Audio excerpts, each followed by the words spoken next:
Today we are doing 8.4, which deals with graphing the sine function and the cosine function. So if I have my unit circle, I want to graph y equals the sine of theta and y equals the cosine of theta. So thetas are angles. So basically what we're saying is you pick an angle, for instance 60 degrees, and I want to know what the ratio is, which if you plug that in your calculator, you get the sine of 60 equals 0.86. On the unit circle, the height of this is root 3 over 2, which is 0.86. What that means is, at a 60-degree angle, the opposite side of a right triangle will always be 86% as long as the hypotenuse. But it doesn't really make sense to graph things in degrees, which is a little bit weird. And it's hard to understand why with your immature brains. So we're going to graph in radians. So in radians, a full rotation is 2 pi. And I don't know if you remember when we defined radians, we defined them as the distance it takes to go around the unit circle. So if you rotate 90 degrees on the unit circle, the distance that that point travels, so as we start at 0 degrees and we rotate in this direction, that distance right there is pi over 2 radians. So imagine I took a piece of string and I wrapped it all the way around the circle, and then I put a whole bunch of marks on that string, evenly spaced all the way around. And then I stretched the string out and I put those marks on the x-axis. Whole bunch of marks, evenly spaced. Right? So the beginning would be 0 radians, and the end is going to be, that might be a little far, is going to be 2 pi. So I could put a mark halfway, that would be pi, and a quarter of the way would be pi over 2, and 3/4 of the way would be 3 pi over 2. And each one of those marks is spaced according to the spacing on the unit circle. Okay? So now I want to graph the sine. Well, in the unit circle, the x-coordinate is the cosine. Dang it. The x-coordinate is the cosine of theta, and the y-coordinate is the sine of theta. So at 0 radians, what is the sine of 0 radians? 0. Right? At 0 radians, how tall is the y value? 0. So we're going to put a dot here at 0. Okay? And then if I travel a little bit around the circle, then the sine gets a little bit taller. So I'm going to match up this mark with this height. So let's say you take a piece of spaghetti and you stick it up there and you break it off and it's that tall. And I'm going to transfer that mark over here. Okay? And then I go to a different point and I break a new piece of spaghetti. And I get a point that looks like that. Right? And as I break a whole bunch of pieces of spaghetti, I'm going to get dots that look like this. Right? They get taller, they get tall pretty quickly, and then they kind of slow down and slow down and slow down. How long is that longest piece of spaghetti? At pi over 2, how tall is it? 1. It's a unit circle, right? What's going to happen in quadrant 2? They're going to get shorter and shorter until at pi, there won't be any spaghettis. So it looks like this. Right? What's going to happen in quadrant 3? It's going to be negative. It's going to match the heights that are in quadrant 1, but it will be flipped upside down and they will be negative. So those dots look like that. How low does it get? -1. And then quadrant 4, it's going to go back up. Do I have to stop there? So that is one full revolution. What if I keep going? It's going to look exactly the same. So this right here is the sine curve. And if we were to continue to spin, it's going to look exactly like that. Okay, a couple things about the sine curve.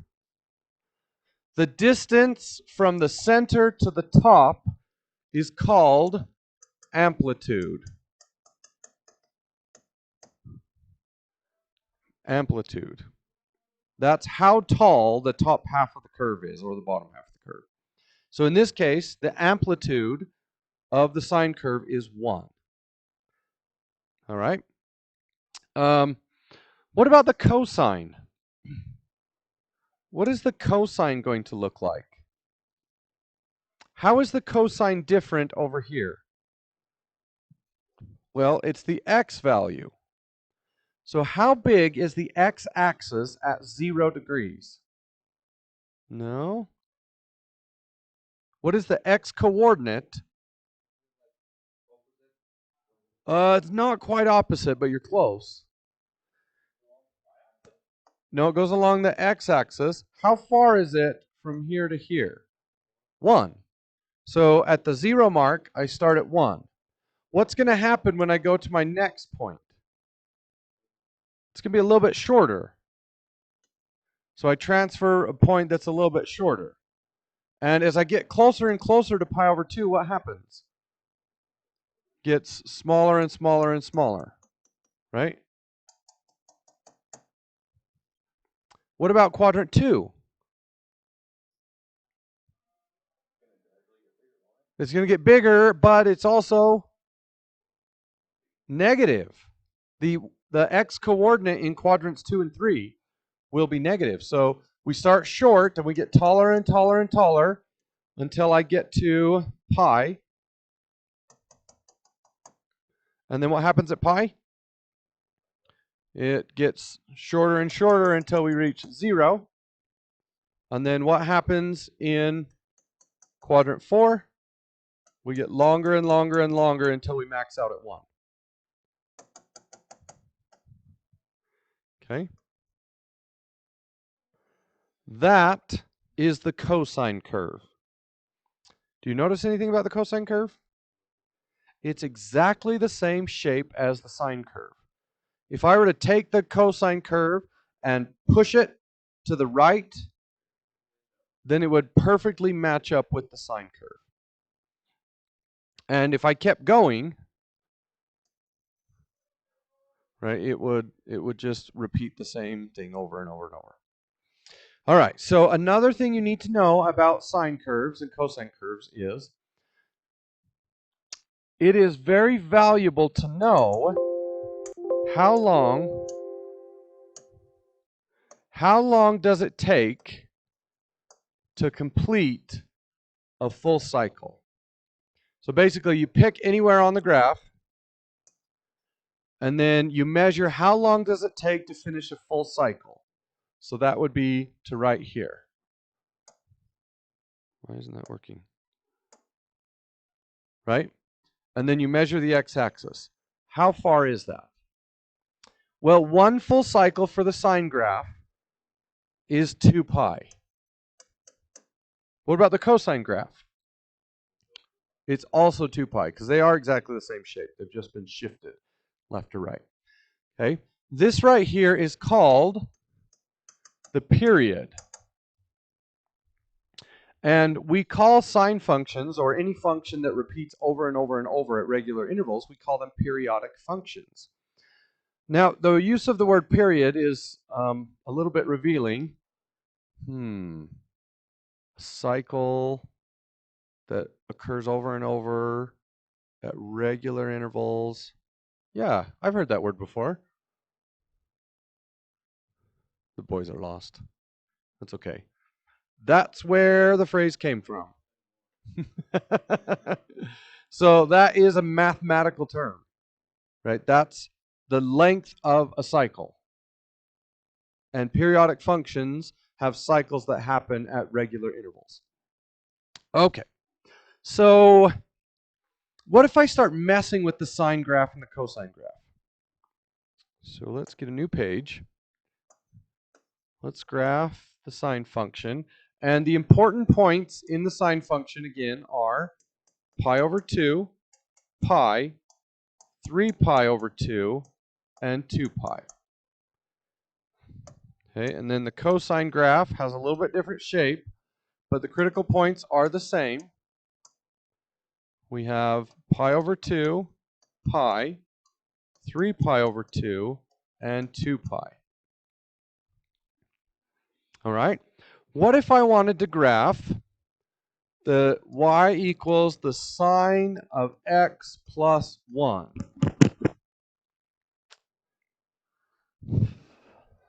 Well, first we have to think about how is the sine function built. The sine function is built by lots of little sticks. And those sticks were measured off of the unit circle. How big is the longest stick? 1. So the sine function ranges from -1 to 1. What is this asking me to do? You're close. Move it up 1. It says, take all of your sticks, your sine sticks, and add 1 full stick to it. So all that's going to do is move the center line up here, and my critical points remain in the same position, and now we go up to 2 and down to 0. Okay? All right, what about y equals the sine of x minus 2? It's just going to go down 2 full sticks. So here's my center line, and my critical points are the same. So we go up 1, down 1, and back to center. Does that make sense? So that one's not difficult. Okay, what about this? Let's do 3 cosine of x. So this is a whole bunch of sticks. So this portion here is made up of sticks. And 3 times every stick would have what effect? Bigger in which direction? Well, so we could go up and down or left and right. So if you look at how this is built, this says take your sticks and times them all by 3. Is that going to affect the angles? Is that going to affect where we got the sticks from? No. All it will do is triple the length of every stick. So this stick right here, I use it 3 times. And this stick right here, I use it 3 times. So now, instead of ranging from -1 to 1, we're going to range from -3 to 3. It didn't change the angles. How do I know it didn't change the angles? Because this is the angle. X is the angle. The cosine of x is made up of sticks that we grabbed from each angle. Does that make sense? So all we're doing is tripling our sticks. Critical points remain in the same place for the x-axis, and it looks like that. All we've done is tripled the amplitude. It is now 3 times taller than it was before. Does that make sense? Okay, what about y equals 1/2 cosine of x? So we take every stick, cut it in half. So I find the midpoint of every stick, and then I just draw a new curve that's exactly half as tall. Okay? Does that make sense? All right. Yeah. Okay. So let me graph the sine of x. Looks like this. -1 to 1. My critical points range from 0 to 2 pi. Okay. What about y equals the sine of x plus pi? Ah, good. Am I changing the length of the sticks or the place that I take the sticks from? I'm changing the angle. So in my unit circle, what I have are a whole bunch. Oops. I have a whole bunch of pieces of spaghetti. Oh, that didn't work. Right? And then the order I arranged those in created the sine graph. Okay? So this is saying I am going to take the sticks from a different place than I started with. So, will adding move right or left? Do you remember your transformation rules? The x-axis is always backwards. So adding pi is actually going to move it to the left. So these critical points here need to move in this direction. How far do they need to move? Pi. So this one's going to move to here. This one's going to move to here. This one's, I guess, here. This is not working. There, there, there, there, and there. That's my new graph. I shifted it pi units to the left. Okay. What if I had y equals the cosine of theta minus pi over 2? So I'm going to go 90 degrees essentially to the right. Okay. So normally I do my points here, but I'm going to go right that far. So here, here, here, here, and here. What do you notice about that graph? It is the sine. Right? So apparently, the cosine of theta is exactly the same thing as the sine of theta minus pi over 2, or minus 90. So if your cosine button or your sine button was broken, the sine of x is exactly the same as the cosine of x minus 90. Which is obvious from this picture, right? How do I put the cosine exactly on top of the sine graph? I just shift it 90 degrees to the right. So if your calculator ever breaks and you don't have a sine button anymore, all you have to do is the cosine of x minus 90, and you'll get exactly the same answer. Then you would do plus 90 to move it to the sine graph to the left. In fact, if your trig button is broken, you can use your sine and your cosine button. But if your trig button, or sorry, your tangent button, if tangent is broken, you just do sine over cosine. But what if tangent and cosine are both broken? You would just use sine. You would convert the cosine into a sine, which would be cosine, so it would be cosine of x, sine of x plus 90. And then you divide that by, or you would do sine of x divided by the cosine of sine. My brain is broken. Sine of x divided by the sine of x plus 90, or minus 90. Plus 90, plus 90. Okay, well, now that I thoroughly confused you because I can't talk today. So, do you understand shifting left and right? That's okay? All right, now that's called a phase shift.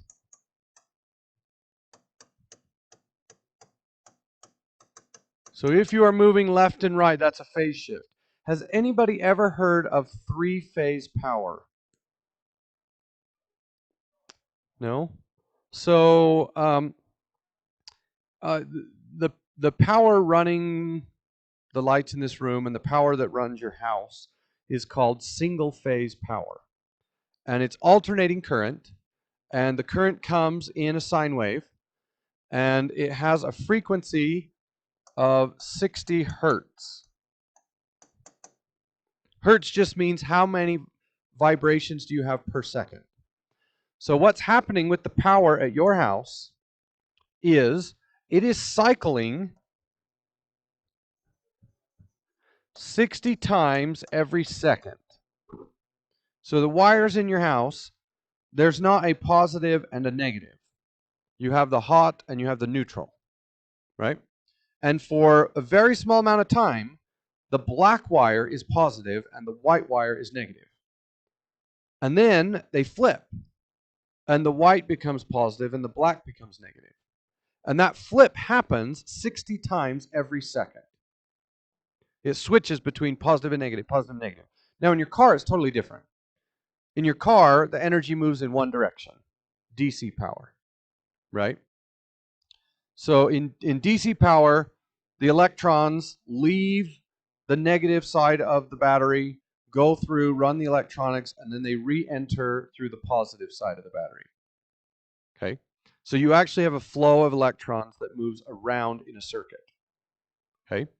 AC power is different. Imagine you had a chain of electrons, and you pull one way, and then you push, and you pull, and you push, you pull, and you push. And all you're doing is wiggling the electrons back and forth. So even though the energy goes from the power plant to your house, the electrons never leave the power plant. The electrons you're using to transfer the power are already in your house. All they do is wiggle back and forth really fast. Okay, and this wiggle is a sine curve. Okay, well, AC power is really nice because it travels long distances. DC power is really nice because you have a constant power, right? You always have power. So a DC power would be like a straight line at 1. You always have power. It never turns off. So technically, your light bulb is getting power in little blips in your house, right? So it's getting small amounts of power 60 times every second. Well, that can create some problems because as we do this, right, here we're using power, right? We have full power at the peaks. But during this time, we have either partial power or no power. So if you have a big, heavy electrical motor that you're trying to do lots of serious work with, and you have to tell the person, well, you don't have constant power in that motor. I'm going to turn the power on and off really, really fast. And there will be times where you have full power, and there will be times where you have no power. That causes a little bit of problems, right? So what they do instead is when they generate electricity, they actually generate 3 different curves at the same time. So inside the generator, okay, if you have a generator and you have a positive pole and a negative pole and you spin it, then you'll have power here. You'll have power, you draw it. So if this is my generator, and here's my node, my positive node, and here's my negative node, right? And I'm going to spin this, I don't know, this dial, okay? And when I spin one side, so that has a wire that goes somewhere, and this has a wire that goes somewhere. As I spin it, I will have power whenever it lines up with both of those. But 180 degrees later, the power will be flipped. Does that make sense? But what about these areas? You have no power, right? You have to wait until it goes all the way around. So instead, what they do is they put multiple nodes in there.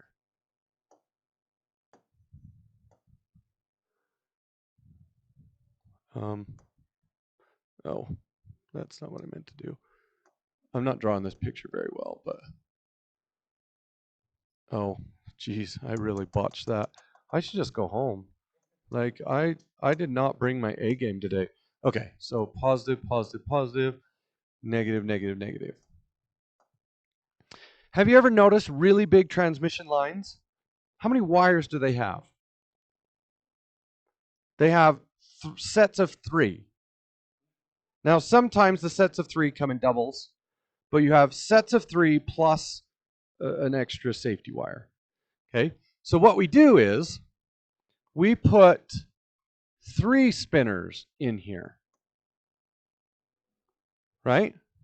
And one set of spinners creates this graph. Okay, and another set of spinners is going to be 60 degrees off, and it creates this graph. And another set of spinners is going to create, I didn't draw that very well, but they're all the same shape, but they've been shifted. They've been shifted 120 degrees. Okay? So what do you notice if you have an electric motor, right? And you plug the blue in, and you plug the red in, and you plug the black in,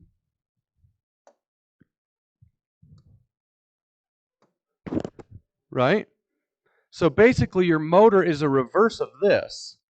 It would run on one set of wires. It would just have power a third of the time.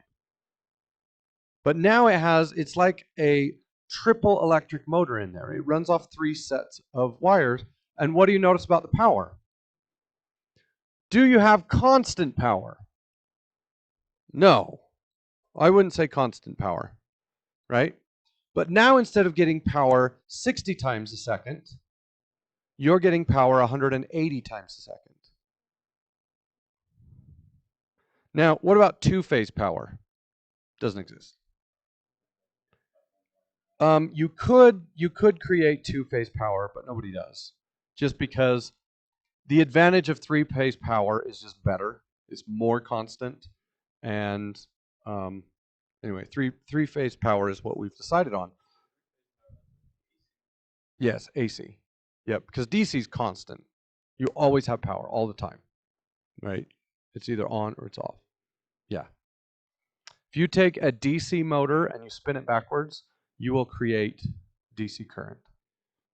So one thing that the power plant has to do, like when the power plant shuts down for repairs and it starts back up, right? It's generating its own cycle. But that cycle has to match the cycle out on the grid, right? If it doesn't, if this is the power that's already flowing through the wires and you try to push this power through it, it's bad news. So they have a device out there that tells you where the cycles are, and it sits between the power plant and the wires, and it says, ooh, our cycle is off. Now, it doesn't matter which of the 3 cycles it has to match, right? As long as one of the cycles matches one of the other cycles, then the other 2 will automatically match. So if let's say this is the power out on the grid, right? And then we have a cycle that looks like this. Well, the power plant has to say, ooh, that's not good. I'm just going to slide it. I can either slide it this way or I can slide it this way. And as soon as it matches up with one of those, then they open the circuit and they send power out. But it has to match. And they do that by slowing down the generator or speeding up the generator. So because the wires out there already have a phase, right? They already have, it's like a chain, right? You got a chain wrapped around you and something else, and you're doing this. If the other person starts pulling in at a different time that you pull, it's not good, right? You're gonna tear their hands up. That makes sense? So you want the energy to be, you have to have the energy in sync or it doesn't work. So they turn it on, and they get it to 60 hertz, right? They spin. So the number of, this will blow your mind, the number of cycles, or the frequency of the cycles, is determined by how fast this is spinning, right? And to get 60 hertz with 2 poles, you have to spin at 3,600 RPMs. That would be 60 times a second, right? But if their cycle does not match the cycle that's out there, then they have to go to 3,601. Right? They speed up just a little bit until the cycle matches, and then they go back to 3,600. Right? And all the generators in all the power plants in all of the country essentially have to be spinning the same speed. Okay? Now, some generators are fast and some are slow. Some, instead of having 6 poles, they'll have 30 poles. And they spin slower, but that gets complicated. Don't worry about it. So shutting it off is easy. You just shut it off. You don't have to worry about it.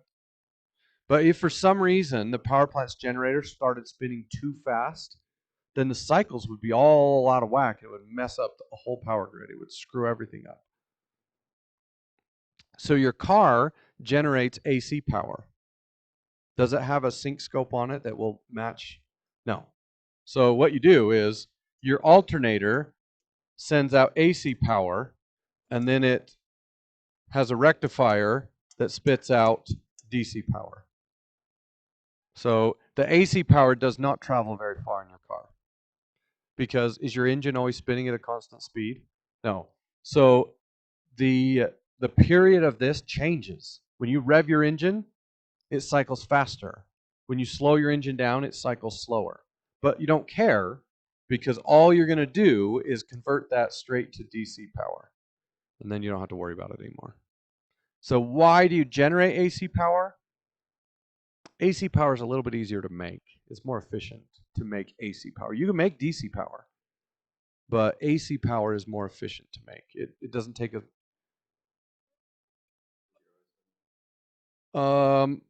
DC. Well, I mean, if you understand them, they're really not. But I should stop talking. So in Japan, after World War II, we agreed to help rebuild the western side of Japan. Right? And our allies on the other side agreed to rebuild the eastern side of Japan. Well, in our country, we have a 60 hertz cycle. The rest of the world uses a 50 hertz cycle. Their power plants are spinning at a different speed. And depending on what you're doing, if you move from one side of Japan to the other and plugged in your electronics, it may or may not work. Now, we're pretty good at making them work on both sides. It just depends on what it is. Okay, if you had an AC motor, you might run into problems depending on how it's built. But all your electronics is going to be fine, because all of your electronics do this. They just run on DC power. Okay?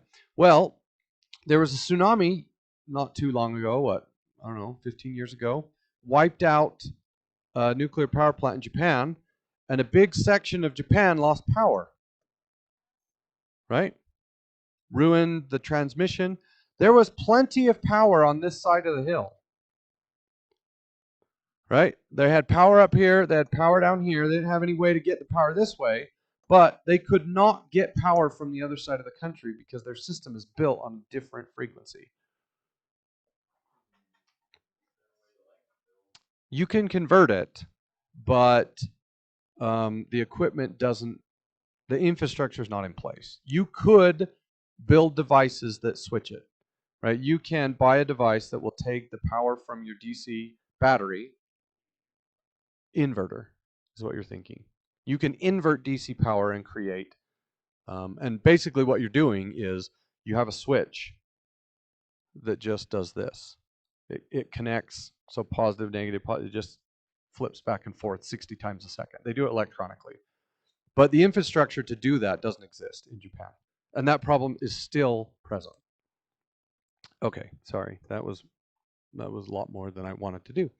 Okay, so last thing what if I did the sine of 3x?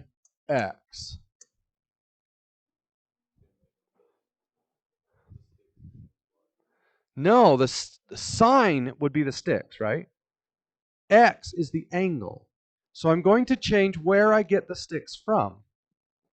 So X tells me that we do a full rotation to create a period. This is telling me I do 3 full rotations in that period. So my normal sine graph has a period that ends at 2 pi. And this is telling me I'm going 3 times faster.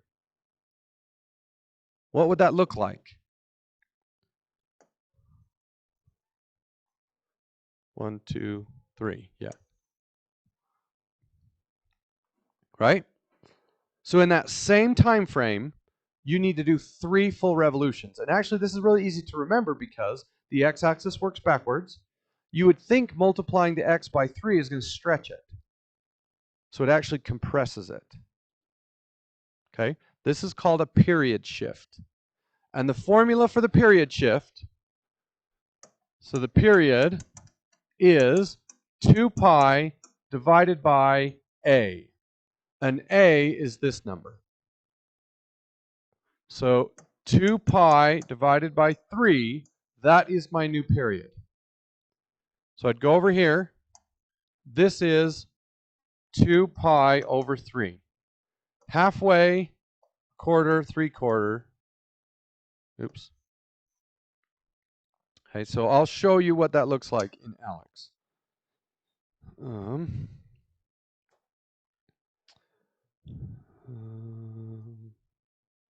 Oh, great. Timed out.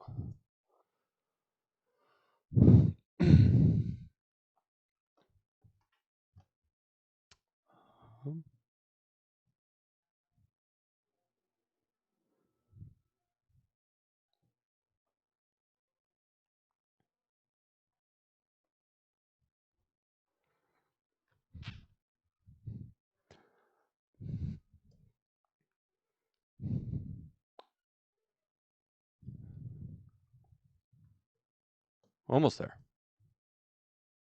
8, 4.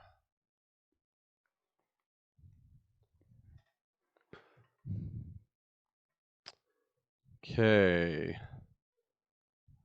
Let's do an easier one first. All right, let's do this one. So what is this going to look like?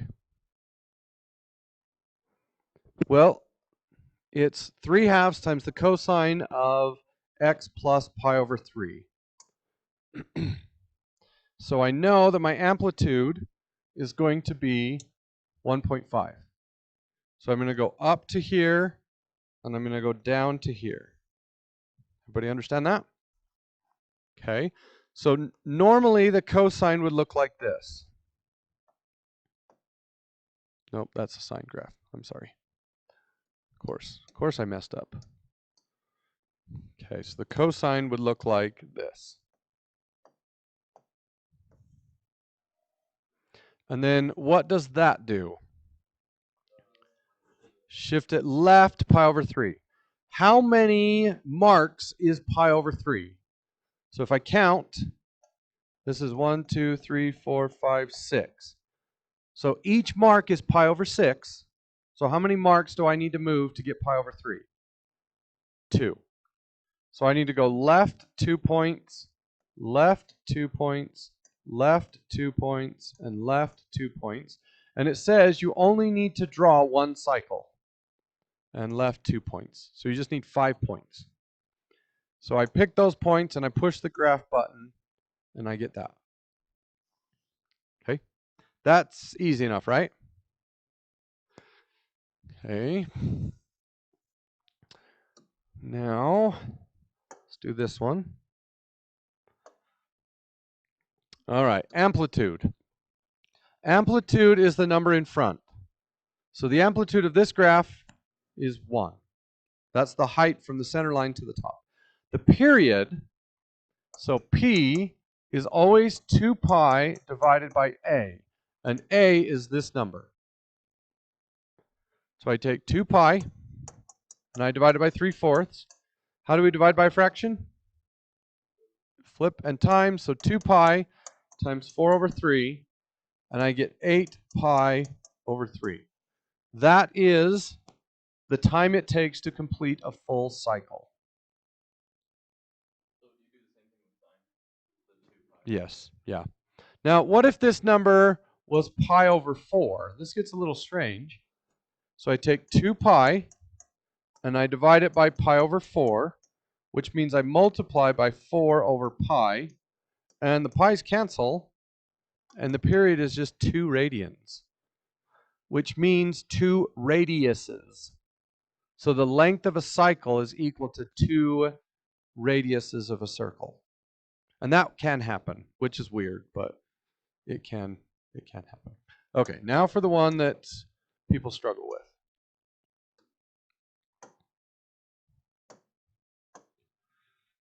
All right. 1/2 cosine of 3/2 pi. So I know I'm going to be sandwiched between here. My critical points for cosine are usually these. What did I do wrong? Oh, I know what I did. Is it Monday? It's Monday for me. I wasn't here yesterday. Okay, right there. Okay. Now, what is this going to do? Yeah, it's going to condense it by 1.5. Divide it by 1.5. Now, that's kind of hard to figure out. So here's what I want you to do. P is 2 pi over 3/2. Invert and multiply. 2 pi times 3/2. The 2's cancel.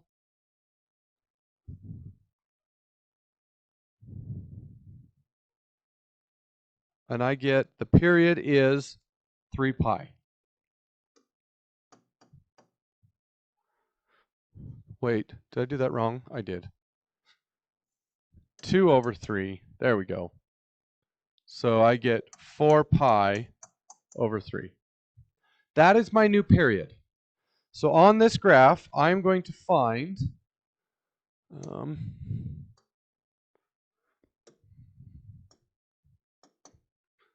maybe that's not working. Oh, there we go. Where is 4 pi over 3? I am struggling today.